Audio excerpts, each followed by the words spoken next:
dónde eres, Alba? ¿Quién conoce a Alba? Si está en el grupo es porque alguien la conoce, ¿verdad? ¿Quién es Alba? ¿De dónde se conecta? ¿Desde aquí de España o de fuera? A ver si Alba nos contesta. Mientras, a ver si vemos que se conecta Josefa. Vamos a ver. Josefa. Y Rafi. Bueno, vamos a ir comenzando. Vamos a hacer una oración. Amén. Mientras me voy a conectar aquí porque tenía unos textos guardados y que los vamos a leer. Los tenía aquí preparados, pero se me han ido. De verdad que hoy la tecnología me tiene un poquito desquiciado. Qué ganas de podernos reunir en el local y no tener tanta complicación con esto. Vamos a ver. Estoy abriendo aquí unos textos que tenía preparados para que... A ver si esto se abre o no se abre.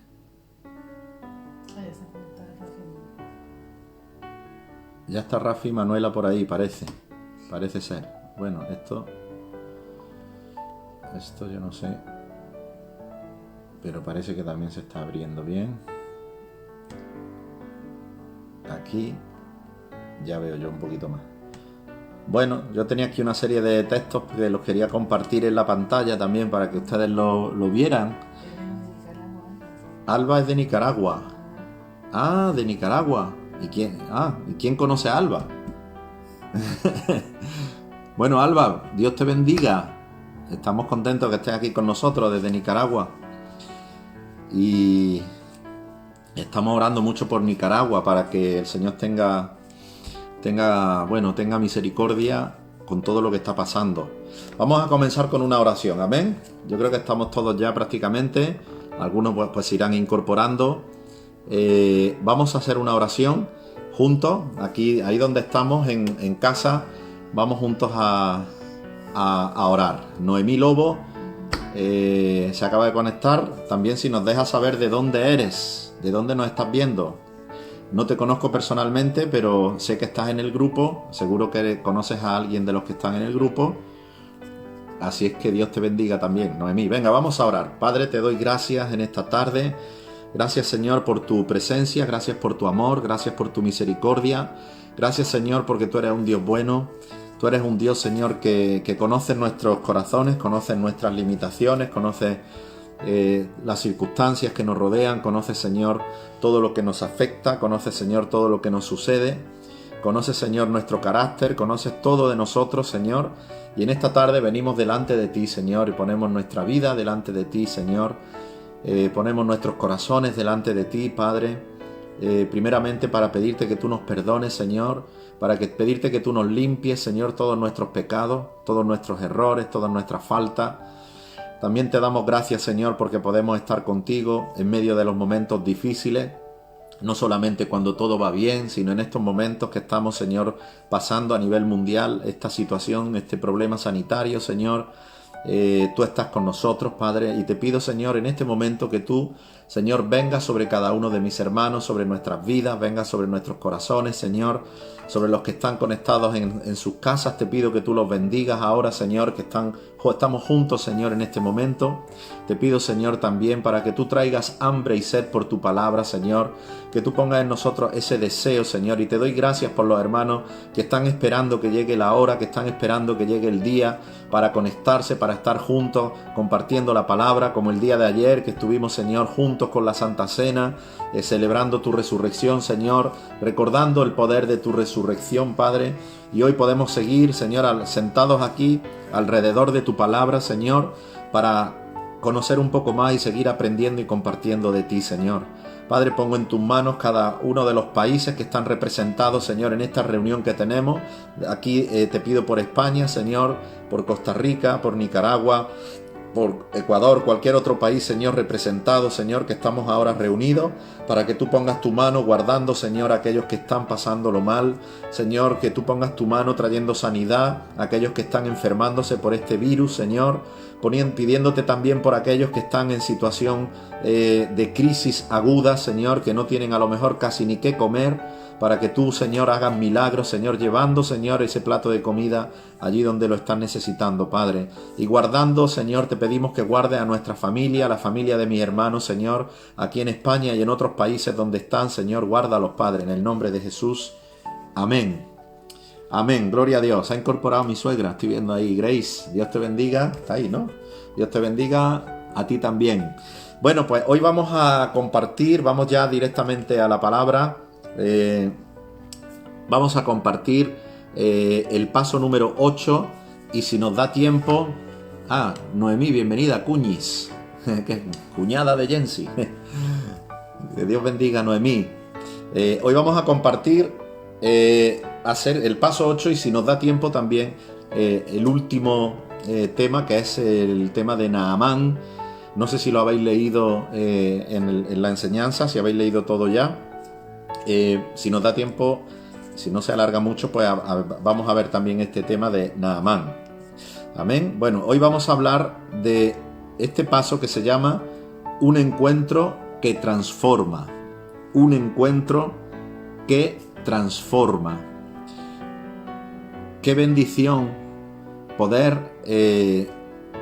haber tenido la experiencia de habernos encontrado con Jesús. Jesús, cuando pasó por esta tierra, se encontró con muchísimas personas. Él se encontró con muchas personas. Tuvieron un encuentro directo, personal con Jesús.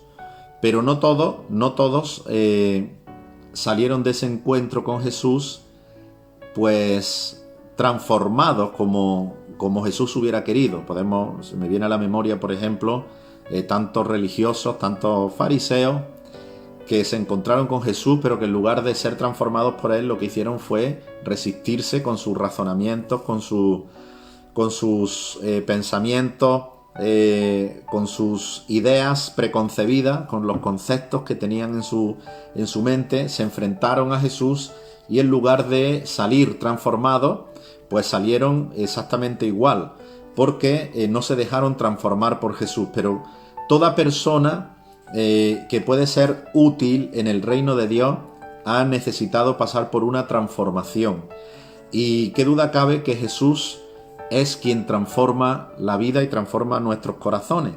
Podemos habernos encontrado con mucha gente en nuestra vida, pero podría decir que la inmensa mayoría de las personas con las que nos encontramos, después de conocerlos, pues no nos cambian nuestra vida. Son gente que uno conoce. A veces tenemos ídolos. Hay muchos adolescentes que a lo mejor tienen ídolos, pues músicos, o hay gente que su ídolo es un futbolista, pero que luego cuando tú conoces a ese ídolo de cerca, pues realmente no transforma tu vida. La mayoría de los casos más bien nos quedaríamos decepcionados al conocer de cerca a alguno de estos personajes famosos.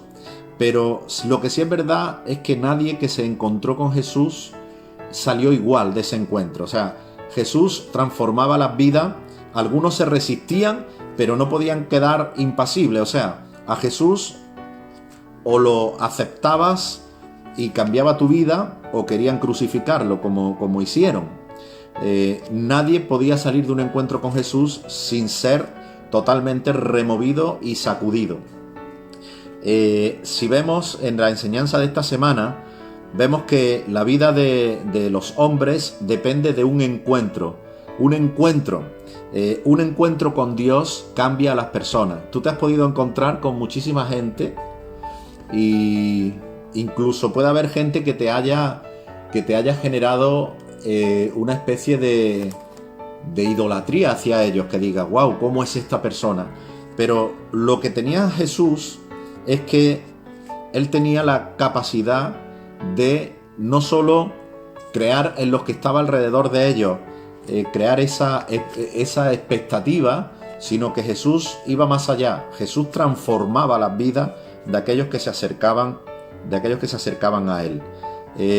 Vemos en la Biblia muchos ejemplos de hombres y mujeres que fueron transformados al tener un encuentro con Jesús. Por ejemplo, Abraham, Noé, Adán, Jacob, Moisés, Josué, Samuel, David, Elías, Isaías, Job, Pedro, Pablo, Esteban, Juan. Ojalá en este listado largo puedas estar tú también, y pueda estar yo, que podamos decir que nosotros hemos tenido un encuentro personal con el Señor y que el Señor ha cambiado y ha transformado nuestras vidas. No quiere decir esto que seamos perfectos, ¿vale? O sea, cuando alguien puede apuntarte con el dedo y señalarte y decir, pues tú tienes, como tú que eres cristiano, eres así, o tienes este defecto, o tienes este fallo. Bueno, tú vas a ver que la vida de los discípulos y de los que fueron transformados por Dios, también estaban llenos de fallos y llenos de errores, errores que tuvieron antes y también después de haber conocido al Señor, ¿no? Sus propios discípulos. Puedes ver cómo los discípulos, aún después de haber conocido a Jesús, pues seguían carentes de fe. Vemos cómo los discípulos con Jesús en la barca incluso estaban atemorizados, muertos de miedo. Vemos cómo los discípulos, yendo con Jesús, cuando veían a otros que estaban predicando de Cristo, le dijeron al Señor, Señor, ahí hay otros que no están con nosotros y están predicando de Jesús. Ordena que les caiga fuego del cielo. Y Jesús les dijo, no, quien no es contra mí, conmigo es. O sea, los discípulos, aun estando con Jesús, aun habiendo conocido a Jesús, tenían, por supuesto, errores. Y tú y yo podemos tener errores. No dejes que nadie pueda condenarte, puede acusarte de que porque si tú eres cristiano puedes tener errores, porque todos tenemos y tendremos errores, defectos y carencias, pero eso no significa que nuestra vida no haya sido transformada. Nadie puede decir que la vida de los discípulos con Jesús en la barca no había sido transformada, aunque tuvieran defectos, le faltara fe, tuvieran miedo, estuvieran atemorizados. Pedro negó a Jesús, por ejemplo, lo negó 3 veces cuando Jesús fue apresado, en ese momento que quizás Jesús necesitaba, o quizás Jesús no lo necesitaba porque él tenía su confianza puesta 100% en Dios, en el Padre. Pero qué duda cabe que en los momentos más difíciles es cuando necesitamos ese apoyo, ¿no? Cuando estamos bajo estrés, bajo presión, bajo agonía, como le pasó a Jesús. Y en ese momento, pues precisamente los discípulos lo dejaron solo, otros lo negaron, como el caso de Pedro. Qué tremendo que el mismo Judas lo entregó, lo traicionó. Es decir, que podemos tener errores, pero no cabe duda de todos los nombres que he mencionado aquí, Abraham, Moisés, Josué, David, Elías, Job, Pedro, todos, Pablo. Puedes ver en la Biblia cómo ellos, después de conocer a Cristo, pues también tenían errores. O sea, no estamos hablando de que un encuentro con Cristo transforma tu vida y significa que ya tú no puedes tener ningún error. Vamos a tener errores, pero interiormente, o sea, el rumbo de tu vida va a ser 100% transformado en el momento que conocemos a Jesús. Y tenemos varios ejemplos en la enseñanza de hoy. Uno de ellos, el ejemplo de Job. Son diferentes situaciones, diferentes tipos de personas que vamos a ver en la palabra de Dios que necesitaron un encuentro con Dios para ser transformados. En el caso de Job, Job dice la palabra que era un hombre recto, que era un hombre perfecto, inclusive ante los ojos de Dios. Era un hombre que hacía todo aquello que Dios había mandado, todo aquello que Dios había ordenado. Estamos ante una persona, Job, temeroso de Dios, justo, y vuelvo a insistir, es el mismo Dios quien le dice a Satanás, hablándole de Job, le dice, ¿has considerado a mi siervo Job? Él es justo. O sea, nadie puede discutir que Job llevaba una vida recta, una vida justa, una vida íntegra, una vida de entrega y sacrificio al Señor. Ahora, sin embargo, a pesar de esto, nos damos cuenta que Job necesitaba todavía un toque de Dios, necesitaba algo que transformara su vida. Job es el prototipo de esa persona que es recta, que es justa, que cumple y hace con todo lo que Dios dice. Pero fíjate qué impresionante, en el capítulo 42 de Job, en el versículo del 1 al 6, después de que Job pasa por una prueba tremenda en su vida de perder sus hijos, perder su familia, perder sus bienes, perder todo lo que tenía, Dios permite que Job, siendo justo, siendo un hombre recto, pase por una serie de circunstancias en su vida realmente muy dolorosas y que ojalá ninguno de nosotros pasemos por ellas. Pero Dios tenía un propósito en que Job pasase por esa situación. Hay un punto en el que Job trata de comprender por qué él está pasando todo esto. Su propia esposa le pide que maldiga a Dios, como diciendo, ¿cómo puedes seguir creyendo en tu Dios con todo lo que te está pasando? Y Job llega a experimentar una experiencia tremenda, al punto de que nunca llega a negar a Dios, nunca llega a renegar de Dios, como decía, como su esposa quería, pero sí llega en un momento a preguntarse cosas y a preguntarle a Dios por qué me está pasando esto, ¿no? Incluso hay un momento en que el mismo Job dice, me quejo poco para lo que estoy viviendo. O sea, fue tremendo lo que pasó sobre su vida, pero cuando termina su experiencia, cuando termina ese proceso donde Satanás le estaba zarandeando, le estaba tentando, estaba haciéndole pasar por esa circunstancia, el mismo Job reconoce, dice aquí en el versículo 1 de Job 42, que Job le dice a Jehová, yo conozco que todo lo puede y que no hay pensamiento que se esconda de ti. ¿Quién es el que oscurece el consejo sin entendimiento? Por tanto, yo hablaba cosas que no comprendía. Oye, te ruego y hablaré. Te preguntaré y tú me enseñarás. Y fijaros lo que dice Job. De oídas te había oído, mas ahora mis ojos te ven. Por tanto me aborrezco y me arrepiento en polvo y ceniza. Tremendas estas palabras de Job. Un hombre justo a los ojos de Dios, pero que después de pasar este proceso de quebrantamiento en su vida, de prueba, de angustia, de dificultades, el mismo Job reconoce y le dice al Señor, de oídas te había oído, mas ahora mis ojos te ven. Yo me arrepiento. Y todos sabemos lo que sucedió después, ¿no? Como después de pasar esta prueba, que no es Dios quien le hizo pasar por todo esto, sino que es Satanás, como dice aquí el mismo Job, quien es el que oscurece el consejo sin entendimiento. Es el diablo el que trata de destruir nuestras vidas. Jesús dijo que el diablo ha venido a robar, matar y destruir, pero a veces Dios permite eso. ¿Por qué? Para que suceda en nuestra vida lo que sucedió en la vida de Job, para que en medio del quebrantamiento nosotros podamos acercarnos a Dios y podamos conocer a Dios de cerca. Job era justo. Job es el prototipo de estas personas que pueden sentirse que ellos son buenos. Hay mucha gente que tú vas a hablar con ellos y te van a decir, mira, yo soy bueno, yo todo lo que la Biblia dice trato de hacerlo, yo soy bueno, pero sin embargo les falta conocer profundamente a Dios. Fíjate que dice, de oídas te había oído, mas ahora mis ojos te ven. O sea que Dios quiere tener un encuentro con nosotros de tal manera que nosotros no conozcamos a Dios solamente de oídas. Para Dios, Dios no se siente totalmente satisfecho teniendo personas pues que son justos, que cumplen con la palabra de Dios, pero que no le conocen a Él. Dios quiere desarrollar una relación personal con nosotros. No solamente quiere que nosotros le obedezcamos, no solamente quiere que nosotros hagamos las cosas correctas o que hagamos las cosas bien, sino que Dios quiere que le conozcas de primera mano, que desarrollemos una relación personal con Dios. En el caso de Moisés, vemos que Moisés fue también alguien, el prototipo de alguien que tenía éxito en la vida. Moisés era miembro de la familia real de Egipto. Sabemos que Moisés nació siendo hijo de hebreos, pero en el momento que él nació, todos los niños pequeños, el faraón había mandado un edicto donde a todos los nuevos nacimientos de los hijos de los hebreos los mataran.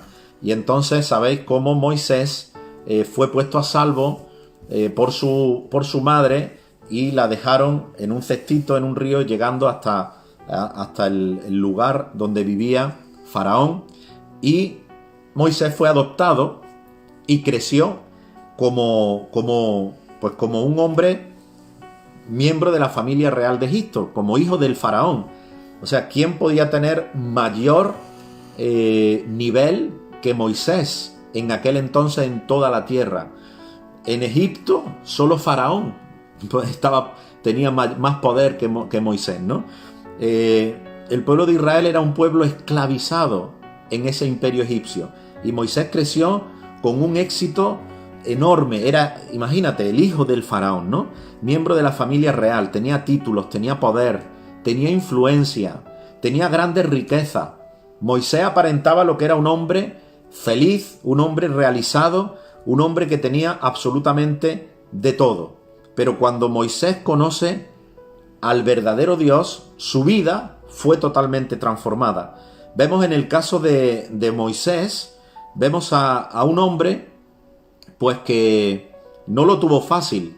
Cuando él se reencuentra a sí mismo y se da cuenta de que él es un hijo hebreo y que su pueblo está sufriendo la opresión de su propio padre, del faraón, de su propio pueblo, él intenta ayudar a su pueblo, y en ese intento Moisés mata a 2 egipcios que estaban tratando mal a unos esclavos del pueblo de Israel, y a partir de ese momento entra su vida en una transformación, y Moisés llega a decidir salir de Egipto y prefiere renunciar a toda la riqueza, a toda la opulencia, a todo ese poder, a todo lo que él gozaba como hijo de Faraón.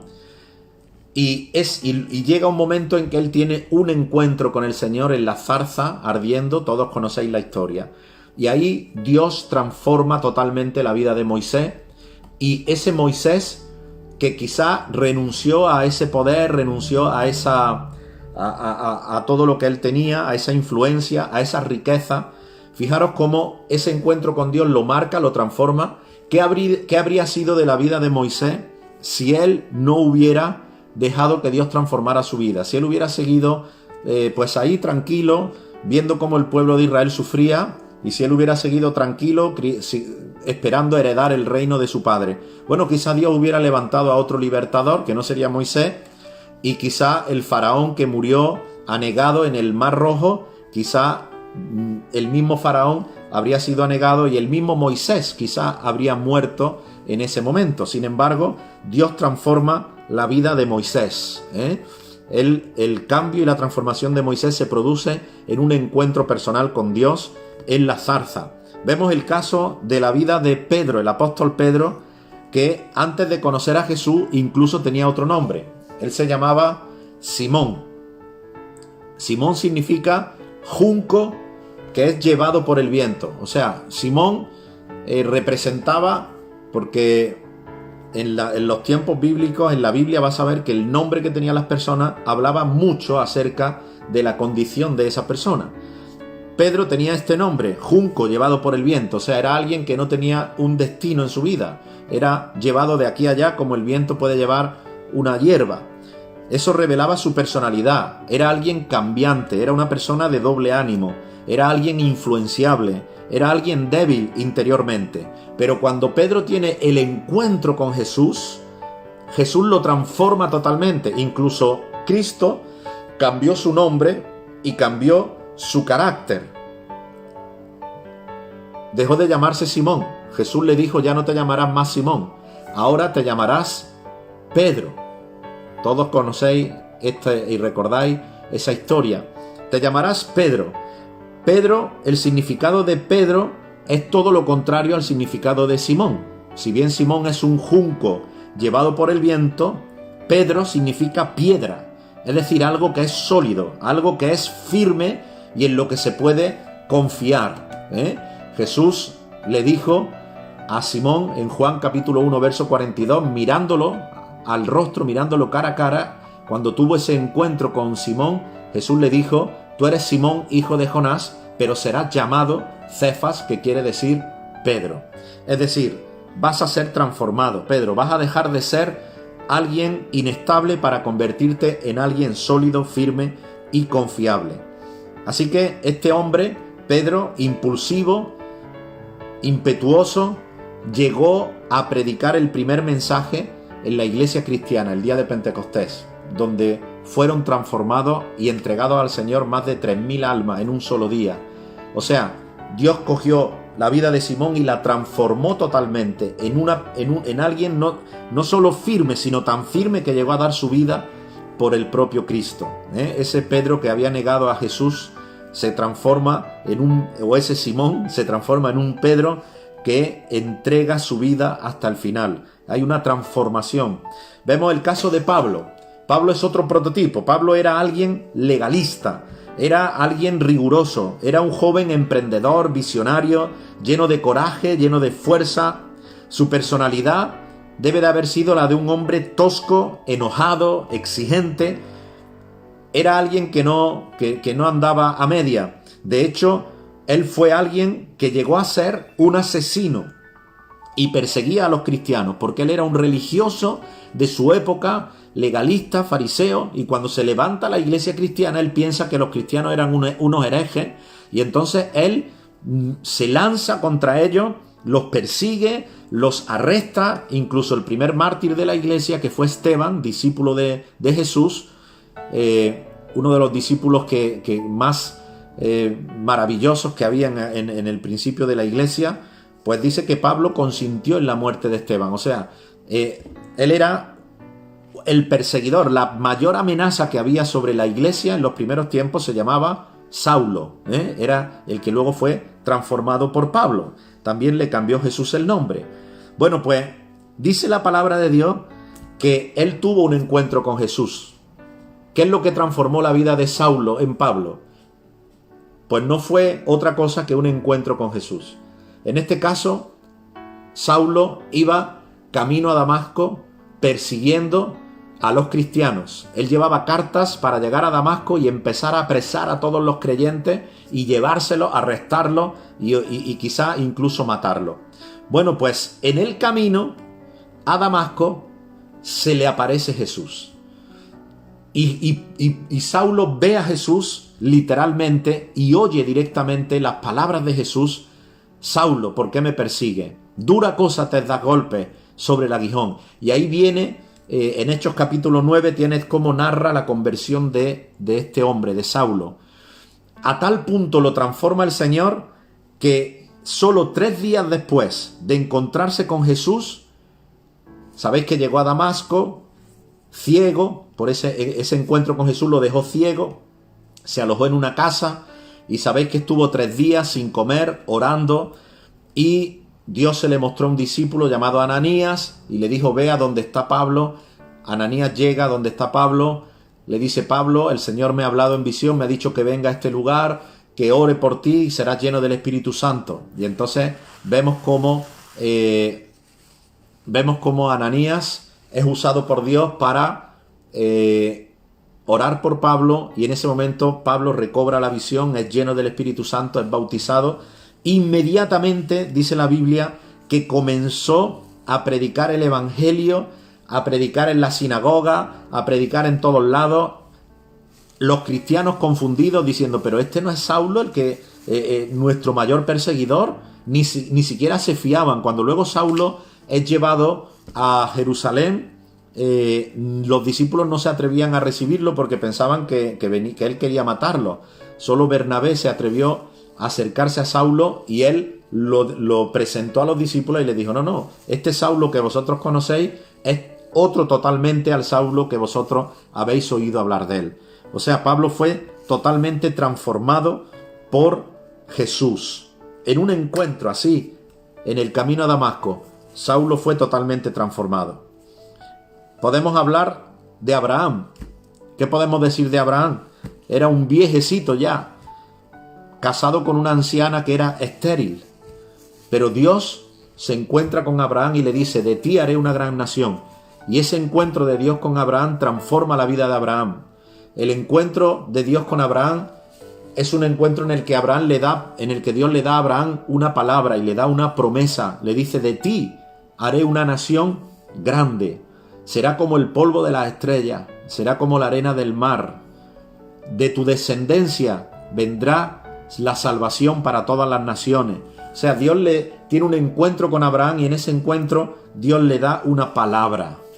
Si tú analizas cada uno de los encuentros, el encuentro que Moisés tuvo con Dios, el encuentro que Pedro tuvo con Jesús, el encuentro que Pablo tuvo con Jesús, el encuentro que Abraham tuvo con Jesús, son encuentros en los que Jesús transforma la vida, pero también Jesús da una promesa, da una palabra, y en el caso de Abraham vemos cómo esa palabra, aun siendo imposible humanamente que se cumpliese, dice la palabra de Dios que su esposa, Sara, aun siendo estéril, dio a luz un hijo. Y de ese hijo de la promesa viene toda la descendencia de Isaac, viene Jacob y viene toda esa descendencia llegando hasta Jesús.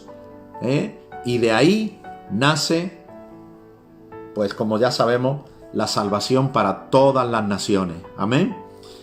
Vemos que todos estos hombres eran hombres impotentes para cumplir los sueños de Dios por sí mismos. Eran hombres faltos de motivación, otros eran temerosos, otros estaban totalmente alejados de la voluntad de Dios. Pero ese encuentro con el Señor cambió la vida de ellos. Podemos hablar de otros casos, como el caso de Zaqueo. ¿Quién era Zaqueo? Zaqueo era un recaudador de impuestos mafioso que recaudaba aprovechando su posición. Él era judío. Él era una persona usada por el Imperio Romano para cobrarle impuestos a su gente, a los judíos.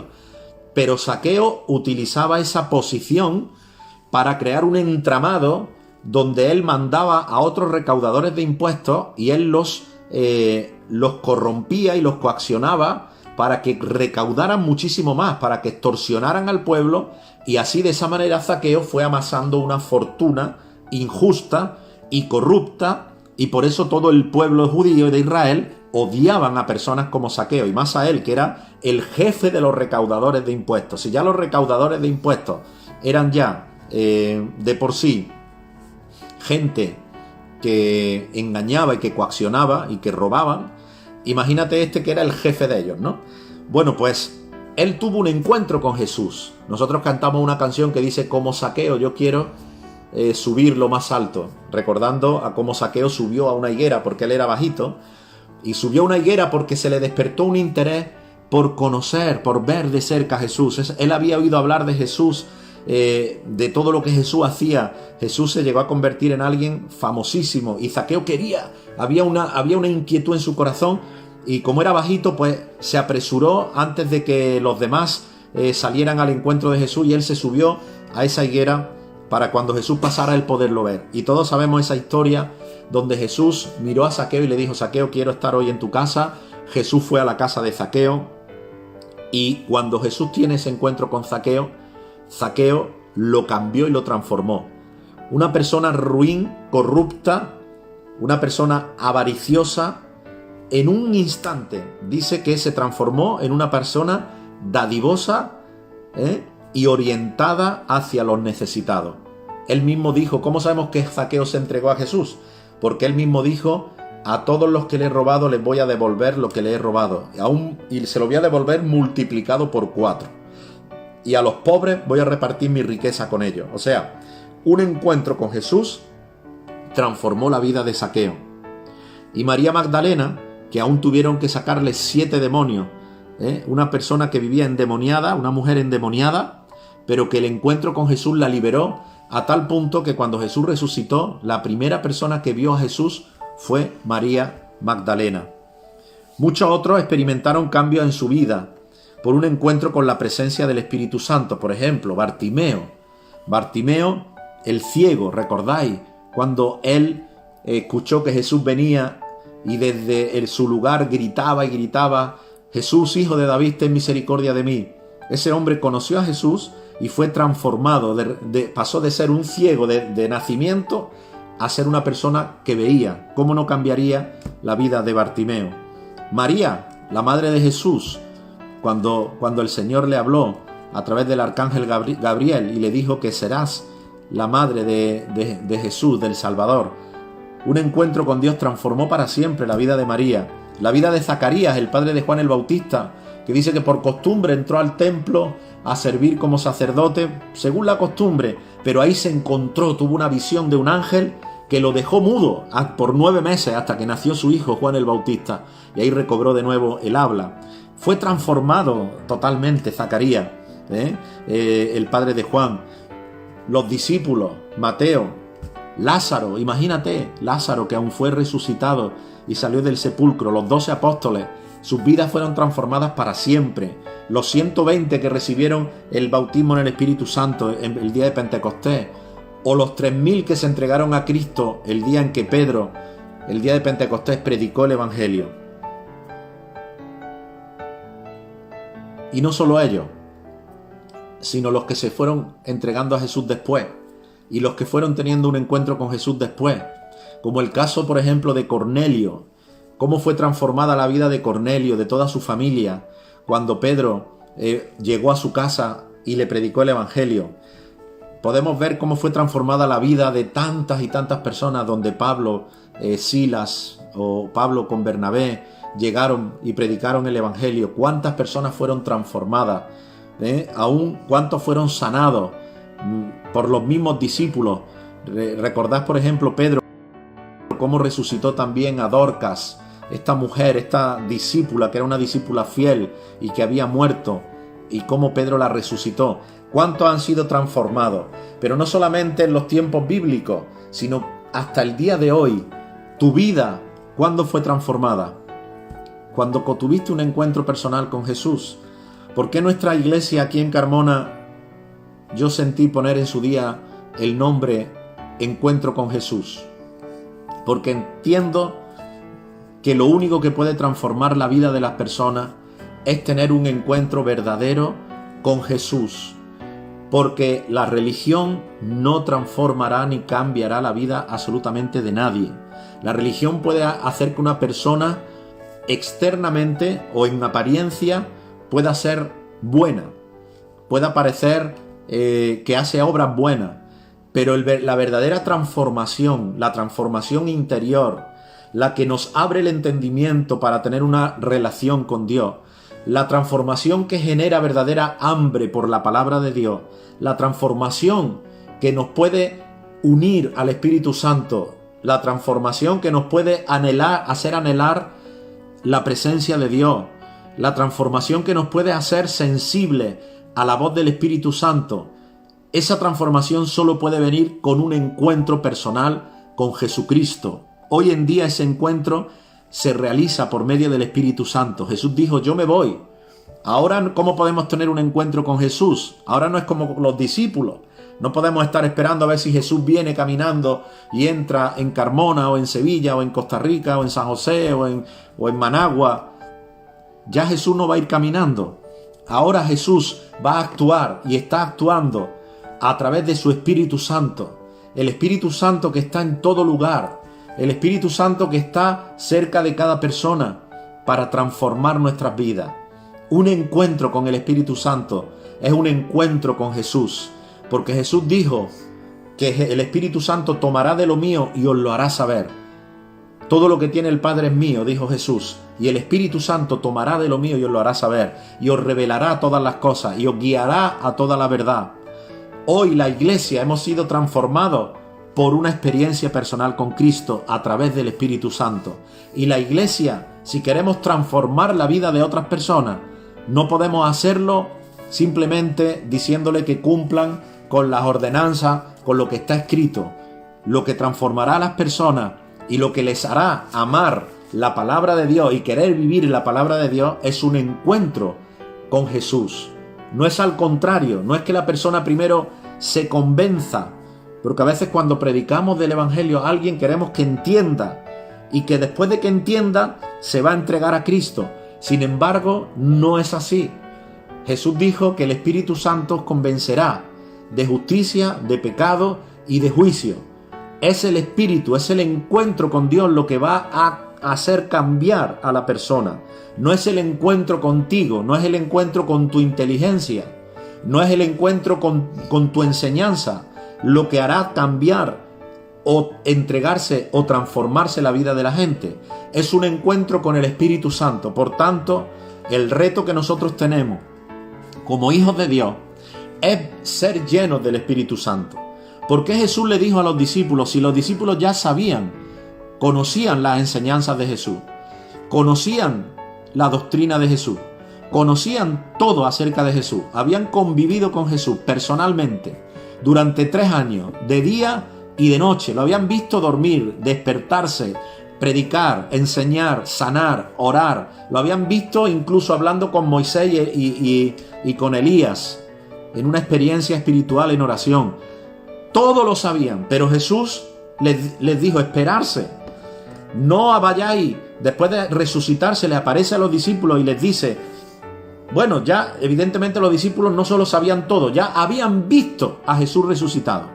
Jesús le podía haber dicho, bueno, pues id y predicad el Evangelio, porque yo he resucitado y todo poder me ha sido dado en el cielo y en la tierra, ¿verdad? Y eso sí se lo dijo. Pero no solo Jesús les dijo, todo poder me ha sido dado, id y predicad este Evangelio. Ellos estaban preparados teóricamente, porque ya conocían la palabra, conocían la enseñanza de Jesús y ya habían visto a Jesús resucitado, ya Jesús tenía todo el poder y ya Jesús los había enviado. Sin embargo, Jesús les da una advertencia y les dice, antes de ir por todo el mundo y predicar el Evangelio, antes de eso, esperad juntos en Jerusalén, hasta que seáis investidos del poder del Espíritu Santo. Es decir, que los mismos discípulos que conocían todo acerca de Jesús, que conocían toda la enseñanza y toda la doctrina de Jesús, Jesús no los mandó y les dijo, esperad, irse a Jerusalén, id a la sinagoga, comenzar a estudiaros el Antiguo Testamento, los profetas, la ley, estudiarlo bien, y cuando ya lo sepáis todo de memoria, salid a anunciarlo. No les dijo eso, porque el saber no transforma. ¿Acaso habría alguien que conocía mejor la escritura escrita que los fariseos, los escribas y los que enseñaban la ley en aquel entonces? Pero fueron los primeros que toda la letra que ellos conocían no la podían ni siquiera entender, porque si no se habrían tirado a los pies de Jesús y lo habrían reconocido como el Hijo de Dios, pero no lo hicieron. Hasta la Biblia nos dice que la letra mata, pero el espíritu vivifica. O sea, ¿estoy diciendo que no debemos conocer la escritura? No. Jesús conocía la escritura. Dice que cuando lo vimos esta semana, o sea, ayer, cuando él se aparece a los discípulos en el camino de Emaús, y los discípulos le dicen a Jesús que Jesús no, porque no sabían que él era Jesús. Cuando se encuentran con Jesús y le dicen, ¿eres tú el único que no sabe de Jesús que ha sido crucificado, etcétera, etcétera? Dice que Jesús les abrió las escrituras. Y dice que desde la ley y los profetas les desmembró toda la escritura, revelándoles cómo la escritura anunciaba que el Hijo de Dios tenía que padecer, morir y resucitar. Es decir, Jesús conocía la palabra. Pero cuando Él envía a los apóstoles a predicar el Evangelio, no los manda a estudiarse aún más la palabra, les manda a esperar ser investidos del poder, porque el Espíritu Santo es quien convence de pecado. Por tanto, un encuentro con Jesús es lo que puede transformar nuestras vidas. No hay otra cosa, un encuentro con Jesús. ¿Queremos llevar este encuentro a otras personas? ¿Queremos que Carmona se encuentre con Jesús? ¿Queremos que Sevilla se encuentre con Jesús? ¿Queremos que España se encuentre con Jesús? ¿Queremos que Nicaragua, Costa Rica, el mundo se encuentre con Jesús? Lo que necesitamos entonces es lo mismo que los primeros apóstoles. Quizá tenemos ya doctrina, tenemos enseñanza y vamos a seguir aprendiendo más. Pero lo que más necesitamos para poder llevar a la gente a un encuentro con Jesús es primero nosotros habernos encontrado con Jesús. Y en segundo lugar, como los discípulos, ser investidos con el poder del Espíritu Santo. ¿Y cómo podemos ser investidos con el poder del Espíritu Santo? Bueno, ¿qué hicieron los discípulos? esperaron en Jerusalén, estuvieron aproximadamente 10 días encerrados, orando, ayunando y esperando la promesa del Espíritu Santo. Quizá nosotros digamos, bueno, solo 10 días, sí, pero era una comunidad de 120 personas que durante 10 días se encerraron esperando en ayuno y oración el poder del Espíritu Santo. Y uno puede decir, pero tampoco es mucho tiempo, 10 días. Y yo me pregunto, ¿conocemos alguna congregación de 120 discípulos que se hayan encerrado en ayuno y oración juntos, esperando que el Espíritu Santo venga sobre ellos? Yo no conozco ninguna congregación que haya hecho esto. El pueblo de Israel dice que estuvo 40 años dando vueltas en el desierto. Y aún así no entraron en la tierra prometida, salvo Josué y Caleb, que fueron los únicos que habían creído la promesa de Dios. La distancia que había desde el desierto donde se encontraban hasta la tierra prometida era exactamente, ¿sabes cuánto tiempo se tardaba caminando? 10 días. No estaban a 5 meses de camino, ni a 1 año de camino. Estaban a 10 días de camino de la tierra prometida. ¿Por qué no llegaron? Pues porque no creyeron al Señor. Y al no creer, estuvieron 40 añitos dando vueltecitas en el desierto. Caminaron más que si hubieran ido directos a la tierra prometida. Sin embargo, no llegaron a ningún sitio, porque siempre andaban dando vueltas en lo mismo. ¿No será que nuestras vidas hoy en día, la vida de la iglesia en general, y quizá nuestra vida en particular, llevemos años dando vueltas a lo mismo? ¿Será que no hemos creído verdaderamente en la promesa de Dios como para tomarnos en serio esa promesa? Los discípulos tomaron muy en serio, se encerraron, ellos no sabían que iban a ser 10 días. Jesús no le dijo esperar 10 días, no, Jesús le dijo esperar hasta que seáis investidos. Y ellos se encerraron esperando, pararon todo en sus vidas y se encerraron a esperar, en oración, juntos, en ayuno. Podían haber sido 20 días, 30 días. Ellos no sabían si iba a ser 1 mes, 2 meses. Jesús no les dijo el tiempo. Pero ellos tenían la disposición de estar ahí esperando, porque sabían que Jesús le había prometido el poder del Espíritu Santo sobre sus vidas. Y ellos, ¿por qué se quedaron ahí? 120 días, 120 discípulos, 10 días juntos, porque valoraban esa promesa. Porque para ellos era más importante esperar ser llenos del poder del Espíritu Santo que cualquier otra cosa en sus vidas. Le dieron la prioridad absoluta a esa promesa de Jesús. ¿Qué es lo que le falta hoy a la iglesia? Creer en la promesa del Señor. Yo creo que ese Espíritu Santo que transformó la vida de aquellos discípulos, ese Espíritu Santo que transformó a Pedro, ese Espíritu Santo que transformó a Pablo, ese Espíritu Santo que transformó a Felipe, ese Espíritu Santo que transformó a Esteban, que transformó a cada discípulo y que se esparcieron por todas las naciones, y los milagros, las señales y los prodigios eran el pan de cada día. Ese mismo Espíritu Santo que los transformó a ellos, yo creo que es el mismo Espíritu Santo que hoy quiere transformar tu vida y que hoy quiere transformar mi vida. Hoy estamos viendo esta enseñanza, la transformación. El título concretamente es Un encuentro que transforma. Bueno, el Espíritu Santo quiere hoy enseñarnos más que teoría. Quiere desafiarte y desafiarme a que le busquemos y esperemos ser investidos con el poder de lo alto. Porque si la iglesia hoy es llena del poder del Espíritu Santo, como lo fueron aquellos 120, como lo fue Pablo, como lo fue Cornelio, si la iglesia hoy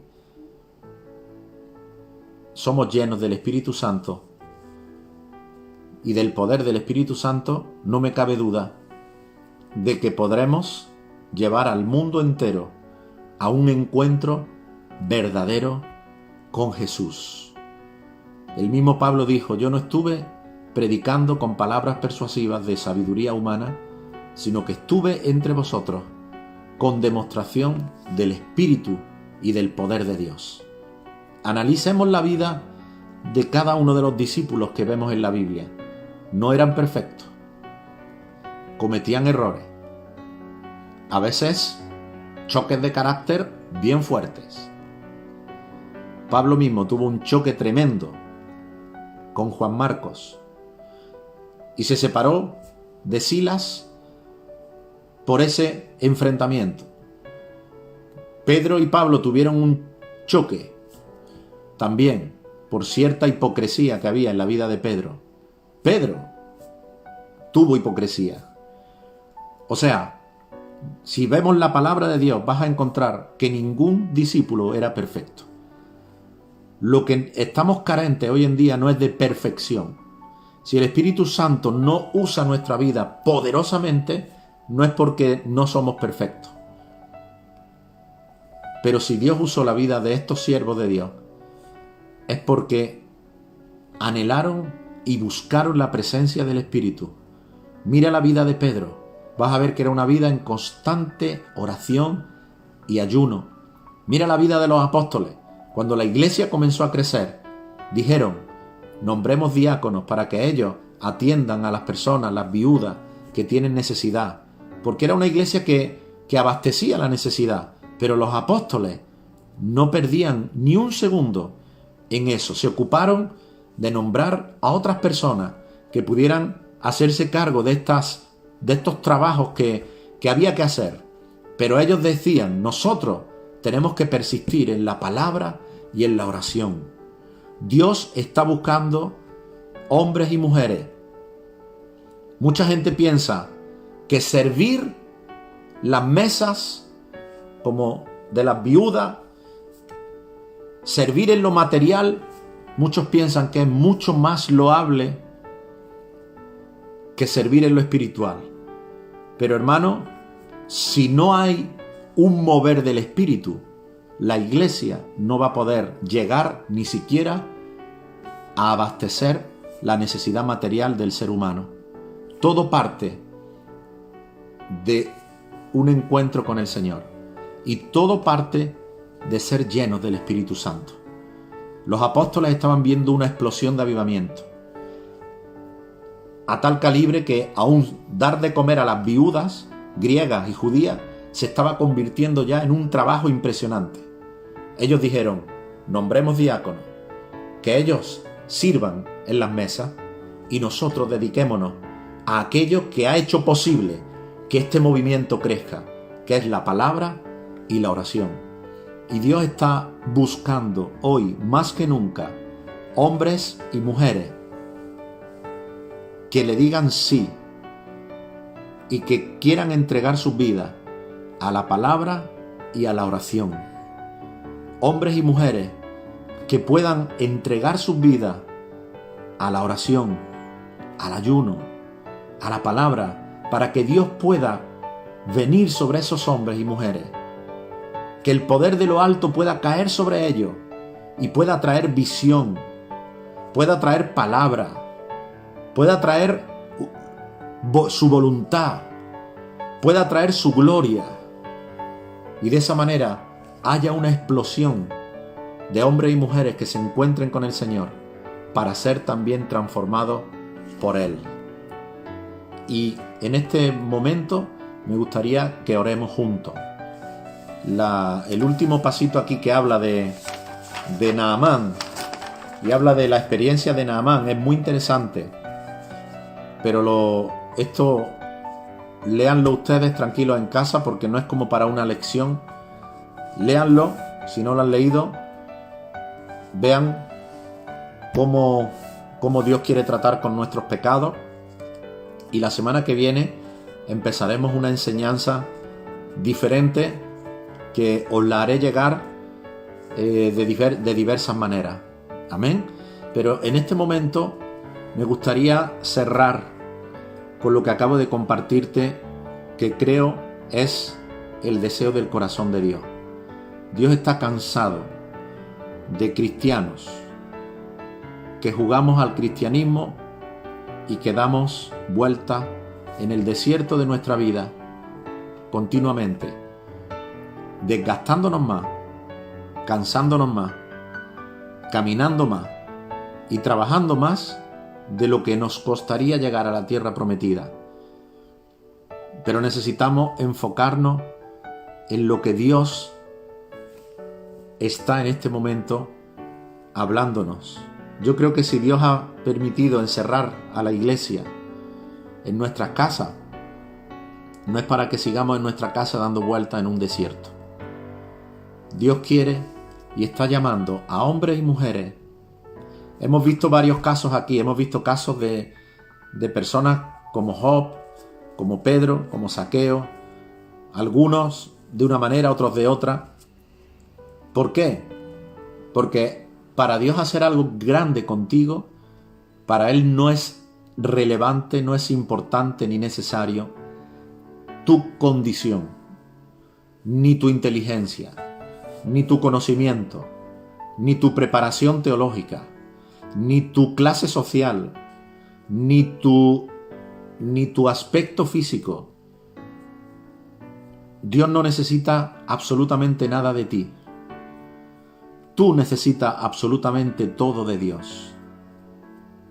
Y lo que necesitamos y lo que Dios está buscando es que hombres y mujeres sencillos, como tú y como yo, aceptemos el reto. Aceptemos el reto. Y esas palabras de Jesús diciendo: todo poder me ha sido dado en el cielo y la tierra. Por tanto, id y predicad el evangelio a toda criatura. Y esas palabras finales de pero esperad, sed llenos del Espíritu Santo, las tomemos y las agarremos nosotros, como aquellos que toman el relevo. Como dice en Hebreo, hay una gran nube de testigos esperando que tú y yo tomemos ese testigo. Pablo está con la mano así, esperando que alguien tome el relevo de Pablo. Pedro está con su mano extendida, esperando que alguien tome el relevo. Y yo creo que hoy Dios nos habla a nosotros que Él está buscando en este tiempo y para estos tiempos finales hombres y mujeres que acepten el reto de tener un encuentro con Jesús, un encuentro con el Espíritu Santo. No un encuentro como el que come todos los días. Comemos y seguimos a lo nuestro. Hasta que nos vuelve a dar hambre, volvemos a comer y seguimos a lo nuestro. Yo creo que Dios está buscando hombres y mujeres que quieran más. Que no le busquen como un encuentro momentáneo, sino que lo busquen de todo corazón. Para vivir una vida entregada a la presencia de Dios. Vamos a terminar orando. Padre, te doy gracias, Señor, en esta tarde. Gracias por esta palabra. Yo sé, Señor, que el diablo no está feliz con esto que acabamos de compartir. Pero sí sé que es el deseo y la voluntad tuya para nuestras vidas. Señor, yo te ruego en este momento, oh Padre, te ruego ahora, Señor, por cada persona de nuestra iglesia y cada persona que está conectada, Señor, en este momento, Padre. Te ruego por cada una de sus vidas, que tu Espíritu Santo venga ahora sobre ellos. Señor, te ruego que ahora sientan calor, sientan fuego en su interior. Te ruego ahora, Señor, que tú pongas fuego confirmando tu llamado en sus vidas y en sus corazones, Señor. Ahora, en el nombre de Jesús, pido por tu vida. Delante del Señor pongo tu vida ahora mismo. Tú que estás sintiendo un fuego en tu interior. Tú que estás sintiendo un calor en tu barriga. Tú que estás sintiendo un calor en tus manos. Tú que estás sintiendo calor en tu cabeza. El Espíritu Santo está sobre tu vida en este momento. El Espíritu Santo te está llamando. Él quiere que te entregues totalmente a Él, porque Él tiene un propósito contigo. Padre, en el nombre de Jesús, confirma tu palabra, Señor, en el corazón de mis hermanos ahora, Padre. Confirma tu palabra ahora, Señor. El diablo vendrá con distracción. El diablo vendrá creando circunstancias. Nos damos cuenta que aún encerrados en casa, el diablo inventa formas, maneras de apartarnos de la presencia de Dios. Pero ahora, Señor, te ruego, Padre, que tú traigas sobre nuestras vidas un llamado firme. Señor, que ese llamado tuyo desentapone en nuestros oídos para que podamos oírlo claramente, Padre.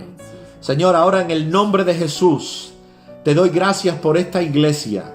Te doy gracias por mis hermanos, Señor, porque tú los has llamado, Padre, porque tú has transformado su vida, como hiciste con los discípulos, pero ahora estás llevándolos, Señor, y nos estás hablando de que tú deseas hacer algo mayor, algo más profundo con nosotros, que no importa el número de cuántos somos, que tú puedes hacer algo maravilloso. No necesitas multitudes, lo que necesitas es un corazón totalmente entregado a la oración, a la palabra y a la oración, al ayuno, a la entrega, a la intimidad, a la espera del derramamiento del poder del Espíritu Santo. Padre, yo sé que tú estás por hacer algo nuevo. Yo sé que tú estás por hacer algo nuevo. Ahora toda culpabilidad que Satanás trae en el nombre de Jesús la echo fuera. Toda mentira de Satanás la echo fuera en el nombre de Jesús. Toda excusa la echo también fuera de nuestros corazones. Padre, en el nombre de Jesús, habla claramente a nuestro corazón, Señor, y despierta un celo grande. Yo sé que hay muchos que estáis viendo ahora mismo y me estáis escuchando y estáis pensando, pero ¿qué puede hacer Dios conmigo? ¿Quién soy yo para que Dios me pueda a mí usar? Bueno, pues a ti precisamente, que estás teniendo esos pensamientos, es a quien más Dios quiere usar. Por eso Satanás pone esos pensamientos en tu mente, para que tú no te atrevas a creerle a Dios, porque Satanás sabe el potencial que hay en tu vida si tú crees en lo que Dios está hablándote en este momento. No es necesaria tu calidad o tus cualidades, tus dones, nada es necesario. Lo único necesario es que te humilles en la presencia de Dios y que como los discípulos te metas dentro de su presencia y te encierres en su presencia hasta que el Espíritu Santo caiga de lo alto, hasta que haya fuego sobre tu cabeza, hasta que haya poder en tu corazón y en tus manos y en tu boca. Dios te está hablando y me gustaría que me puedas escribir después un WhatsApp, lo que sea, y me puedas decir: a mí Dios me ha hablado, para que podamos orar y podamos decir: Señor, no necesitas multitudes, de nosotros puedes levantar un avivamiento que llegue hasta lo último de la tierra, un avivamiento real, un avivamiento de verdad, no algo humano, sino algo de verdad de Dios. Que el Señor te bendiga. Gracias por estar ahí, por estar pendiente de esta señal. Y bueno, lo que el Señor te ha hablado en esta tarde, ponlo en práctica. No esperes, ponlo en práctica. Que el Señor te bendiga. Un beso y un abrazo a todos. Estamos en contacto y seguimos adelante. Que Dios te bendiga mucho. Adiós.